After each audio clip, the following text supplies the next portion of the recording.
INDIA गठबंधन की समन्वय समिति की बैठक खत्म हो गई। गठबंधन की ये बैठक दिल्ली में शरद पवार के घर पर हुई। माना जा रहा है कि इस बैठक में महंगाई, मणिपुर, चीन बॉर्डर मामला और चुनाव आयोग को लेकर चर्चा हुई। हालांकि ऐसी खबर निकल कर आ रही है कि इस दौरान सीट शेयरिंग को लेकर कोई चर्चा नहीं हुई है।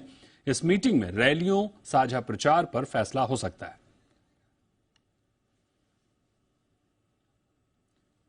तो इस खबर पर हमारे साथ हमारे सहयोगी रामराज शिंदे जुड़े हुए हैं, उनसे बात करते हैं। बताइए रामराज, किस तरह से हम आज जो मीटिंग हुई उसमें क्या कुछ अहम मुद्दे रहे? जो विपक्ष है, आईएनडीए की जो पूरी टीम है, उसने किन मुद्दों पर फोकस किया?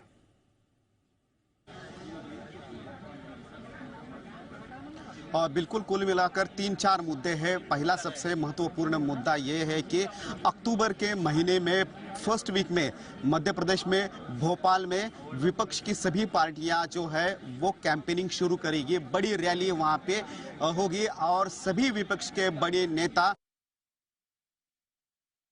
ये जब ऐसे वक्त पे है कि मध्य प्रदेश के चुनाव का आगाज होने जा रहा है, उसी वक्त में विपक्ष जो है अपनी शुरुआती दौड़ जो है वो शुरू करेगी भोपाल से, मध्य प्रदेश से। तो इसलिए टारगेट जो किया गया है वो मध्य प्रदेश किया गया है। दूसरी महत्वपूर्ण चर्चा इस चीज पे भी हो गई है कि कास्ट सेंसस, किस तरह से कास्ट सेंसस के लिए सहमति जताई जाए और हर राज्य में अलग अलग तरीके से कास्ट सेंसस भी होना चाहिए। जातिगत जनगणना से ये सिद्ध हो जाएगा कि कितनी जातियों की कितना परसेंटेज है और उस बारे में विपक्ष जो है वो एग्रेसिव भी रहेगा।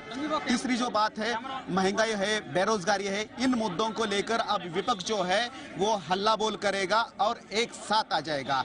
चौथी जो बात है वो है कि टीएमसी के अभिषेक बैनर्जी जो कि मीटिंग में आए नहीं थे, तो उनके बारे में भी उन्होंने बताया है कि ईडी ने समन्स भेजा है और उसलिए वो आ नहीं पाए हैं। तो इसके ऊपर जो सरकार का या फिर ईडी का जो दबाव है उसके खिलाफ भी विपक्ष जो है वो आगे अपनी रणनीति जो है वो तय करेगा। लेकिन महत्वपूर्ण यही मानना था कि सीटों के बंटवारों के बारे में जल्द ही उसके ऊपर निर्णय लिया जाएगा, डिसीजन लिया जाएगा। लेकिन इन लोगों के साथ नहीं, तो पार्टी के जो प्रमुख है, जो मुख्यमंत्री है, उनकी मीटिंग में यह निर्णय लिया जाएगा। तो इसलिए जो सीट शेयरिंग का मामला है वो राज्यों के नेता जो है, पार्टी के जो मेन है, प्रेसिडेंट है, उनके ऊपर छोड़ दिया गया है और जल्द से जल्द सीटों का बंटवारों का मामला भी सॉल्व किया जाएगा, ऐसे इस जॉइंट स्टेटमेंट में कहा गया है। लेकिन ये जॉइंट स्टेटमेंट होने के बाद फिर एक बार सभी नेता जो है, कुछ नेता जो है वो अंदर गए हैं और उसके बाद बातचीत कर बाहर निकलेंगे। ये 3-4 चीजें जो है वो बताई गई है। सीट शेयरिंग के फॉर्मूले के ऊपर सोल्यूशन अभी भी नहीं निकला है, वो आगे ढकेल दिया गया है। लेकिन जो विपक्ष की जो शुरुआत है, कैंपेनिंग की शुरुआत जो है वो मध्य प्रदेश से होगी। जाहिर तौर पर सबसे जटिल शायद मुद्दा भी यही है कि समन्वय समिति सीटों पर किसी तरह से सहमति बना पाए। क्या आपको लग रहा है कि सीटों पर सहमति बनेगी? क्योंकि ये जो मुद्दे पहले हम बात कर रहे हैं, चाहे वो मणिपुर का मुद्दा हो, महंगाई का मुद्दा हो, और भी जो आगामी चुनाव को लेकर चर्चाएं चल रही हैं, ये तो सामान्य मुद्दे हैं जो अक्सर चलते ही रहते हैं इस आईएनडीए गठबंधन में। लेकिन जो सीट शेयरिंग है, जहां पर सबसे ज्यादा पेच अड़ता हुआ दिख रहा है, उसको क्या आपको लगता है कि ये आसानी से होगा?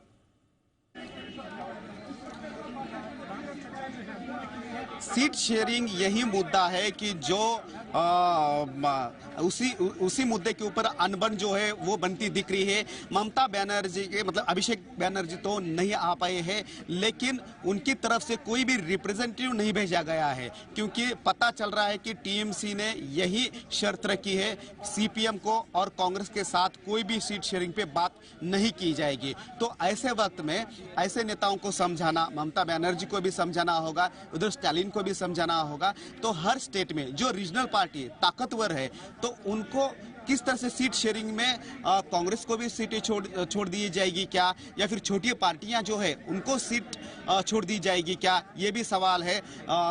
वेस्ट बंगाल में सीपीएम को साथ में नहीं लिया गया है अभी भी, क्योंकि सीपीएम का कोई भी नेता इसमें नहीं था, इस मीटिंग में नहीं था। दोपहर को सीताराम येचुरी जो है वो शरद पवार को मिलकर गए हैं, लेकिन उनका कोई भी रिप्रेजेंटेटिव इस मीटिंग में नहीं है। तो ये विपक्ष में जो है अनबन जो है वो अभी भी बनी हुई है। सीट शेयरिंग का मामला फंस रहा है और वो भी दिल्ली में तय नहीं होगा, तो वो राज्यों में तय होगा। राज्यों के रीजनल पार्टी के जो नेता है वो तय करेंगे। तो नेशनल पार्टी जो है कांग्रेस, उसमें नेशनल पार्टी का भी से कैसे रहेगा ये भी देखना होगा। कांग्रेस की भी उसमें सहमति जरूरी है। तो अनबन जो है सीट शेयरिंग के फॉर्मूले के बारे में यही अनबन है, वो कैसे और किस तरह से सॉल्व किया जाता है ये देखना पड़ेगा।